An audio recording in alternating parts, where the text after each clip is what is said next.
នលើវិស័យចលនាទ្រព្យសម្រាប់មនុស្សភេទពីរផ្សេងគ្នានិយាយអំពីស្ត្រីនិងបុរស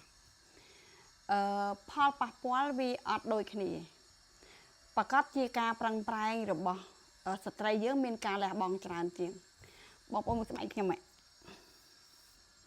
បើសិនជាខ្ញុំទៅដល់ហាងដែលគេមជ្ឈមណ្ឌលថែរក្សាស្បែកគ្រប់ប្រទេសទាំងអស់គេប្រាប់ខ្ញុំថាស្បែករបស់ខ្ញុំត្រូវកម្លោចដោយកាំរស្មីរបស់ព្រះអាទិត្យអញ្ចឹងអ្វីដែលជួយខ្ញុំបានអត់មានទេអត់មានអីជួយទេក្រៅពីប្រើ sunscreen ដើម្បីកុំឲ្យវាទៅជាមហារីកតែប៉ុណ្្នឹងឯងហើយបងប្អូនប្រកាសជាមើលឃើញដល់ខ្លួនខ្ញុំកកខ្ញុំឲ្យខ្ញុំហ្នឹងគឺពោពេញដោយខប់និយាយពីសាច់ឈាមវិញបើសិនជាមើលនឹងភ្នែកតទេវិញគឺមានអារម្មណ៍ថាដូចជាអ្នកដែលគាត់គិតថាខ្ញុំដូចជាអ្នកចុះស្ទូងចឹងទៅខ្ញុំធ្វើវីដេអូមួយខ្ញុំអត់ប្រើការ edit ទេខ្ញុំអត់ឲ្យកាមេរ៉ាអីគេហៅដាក់ filter អត់ទេខ្ញុំប្រាប់អ្នកកាន់កាមេរ៉ាថាធម្មតាពីព្រោះអីខ្ញុំចង់ឲ្យបងប្អូនពេលឃើញខ្ញុំនឹងក្រៅបងប្អូនស្គាល់ខ្ញុំខ្លាចតែខ្ញុំក្នុងនឹងស្អាតដល់ទៅក្រៅអត់ស្គាល់ខ្ញុំគឺវាបែបហ្នឹងបានន័យថាអតីតកាលរបស់ខ្ញុំបច្ចុប្បន្នរបស់ខ្ញុំគឺខ្ញុំលើកតែវិស័យចលនាទ្រព្យយកមកនិយាយអត់និយាយអំពីខ្ញុំស្ថិតនៅក្នុងជាម្ចាស់ក្រុមហ៊ុនច័ន្ទរិនខូ LTD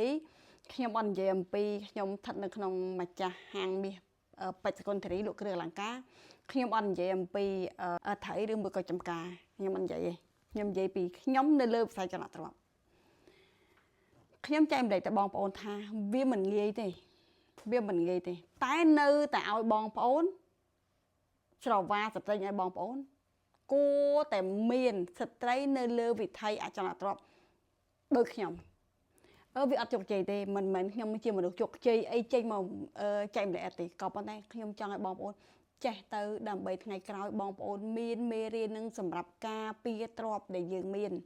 ការពារទ្រព្យកូនរបស់យើងបើមានបញ្ហាគេមកបំពេញយើងត្រូវចេះ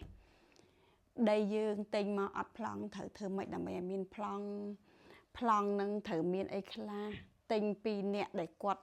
បាក់បែកឬមួយក៏ទិញអំពីអ្នកដែលគាត់ស្លាប់បាត់បង់ជីវិតហើយឬមួយក៏ទិញអំពីចៅរបស់ម្ចាស់ទ្រព្យទិញពីកូនម្ចាស់ទ្រព្យទិញអំពីដីជាអំណោយដីជាអីទិញពីដីអីលក់ទិញបន្តគ្នាឲ្យចេះទាំងអស់ពីព្រោះវាសុទ្ធតែជាមេរៀនចំណេះជំនាញបងប្អូនមុខរបរដែលពិបាកហោមផាត់គឺមុខរបរដែលប្រើជំនាញបើសិនជាបងប្អូនត្រឹមតែទិញអាវ៉ាន់យកមកលក់អ្នកណាក៏ចេះដែរខ្ញុំអាយុ9ឆ្នាំខ្ញុំចេះទទួលបន្លែយកលក់នៅផ្សារអញ្ចឹងអ្នកណាក៏ចេះដែរអាគ្រាន់តែទិញពីមួយយកទៅលក់មួយឲ្យតែបានចំណេញចេះទាំងអស់ប៉ុន្តែពាក់ព័ន្ធជំនាញបងប្អូនជំនាញនេះមួយមិនថាជំនាញដីធ្លីមិនថាជំនាញពេទ្យមិនថាជំនាញកាត់ដេរជំនាញសាឡនជំនាញអាហារដ្ឋានជំនាញសំណង់ជំនាញស្អីឲ្យតែជំនាញបានថាតម្រេះចំណេះនៅក្នុងខ្លួនចំណេះអរូបីគឺពិបាកក្នុងការធ្វើត្រូវការហាត់រៀនដោយមានបទពិសោធន៍ដែលមានបទពិសោធន៍ជាក់ស្ដែងអនុវត្តជាក់ស្ដែងទើបគេហៅចេះប្រកប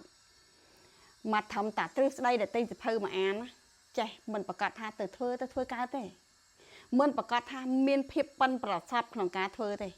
មូលហេតុដើម្បីឲ្យបងប្អូនចេះទីមួយខ្ញុំមើលឃើញផលប៉ះពាល់រាល់ថ្ងៃទិញដីចាញ់បោកគេទិញដីអត់បានដីទិញដីមានបញ្ហាត្រូវគេរំលោភបំពានខាងព្រំមានទំនាស់រឿងព្រំមានទំនាស់រឿងថាមិនស្វែងយល់អំពីដីដែលជាជាប់ចំណីសាធារណៈរបស់រដ្ឋ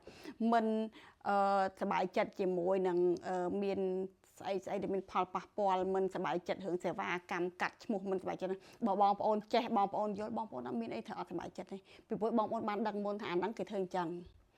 យើងបានដឹងខ្លួនហើយឧទាហរណ៍ឥឡូវយើងកំណត់ថា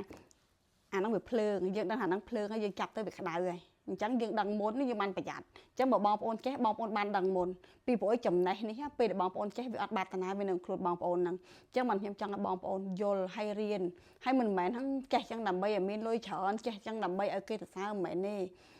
យើងអាចជីវិតយើងមនុស្សម្នាក់រស់នៅលើផែនដីហ្នឹងវាមាន10ឆ្នាំ7 8 9 10ដងឬមួយ4 5ដងហ្នឹងយើងមានសិទ្ធិនឹងចេះច្រើនមុខពេលដែលយើងមិនអាចមានអីទៅជួយអ្នកចិត្តស្និទ្ធយើងបានកូនក្មួយយើងបានយើងអាចមានចំណេះដឹងរបស់យើងយកទៅប្រាប់ថាអារឿងនេះវាទៅជាចេះចាំខ្ញុំព្យាយាមឲ្យបងប្អូនអរគ្នាហាត់រៀនហើយ ធ្វើទៅបើថាសំណាងបងប្អូនមានបងប្អូនចេះទៅមានស្ទាត់ជំនាញទៅក៏ទៅធ្វើសេវាកម្មគេទៅមានច្បាច់ប្រើដើមទុនណាធ្វើសេវាកម្មដែលយើងមានជំនាញយើងច្បាស់លាស់យើងមានសេចក្តីទៀងត្រង់យើងមានភាពប៉ិនប្រសប់អញ្ចឹងយើងបានដូចខ្ញុំពីមុនមកខ្ញុំអត់មានលុយដែរពេលដែលខ្ញុំមាននោះគឺខ្ញុំមានតែពេលដែលខ្ញុំជួបវិបត្តិអញ្ចឹងគឺខ្ញុំក្រហ្មងអញ្ចឹងខ្ញុំងើបពីក្រឡើងវិញគឺខ្ញុំយកចំណេះជំនាញខ្ញុំមានយកទៅសុំការងារគេធ្វើដែលអត់មានយកកម្រៃជើងសាយទេពីដំបូងគឺខ្ញុំទៅធ្វើការជូនគាត់ហើយមេគាត់សុបាយចិត្តគាត់ទុកចិត្តគាត់ក៏ផ្ដល់ការងារឲ្យធ្វើមកគាត់ក៏ឲ្យលុយមួយចំនួនតូចមកចូលហ៊ុនជាមួយគាត់ទៅវារីកទៅអញ្ចឹងទៅនេះគឺជាបទពិសោធន៍របស់ខ្ញុំចែករំលែកជូនបងប្អូនមានតែប៉ុណ្ណឹង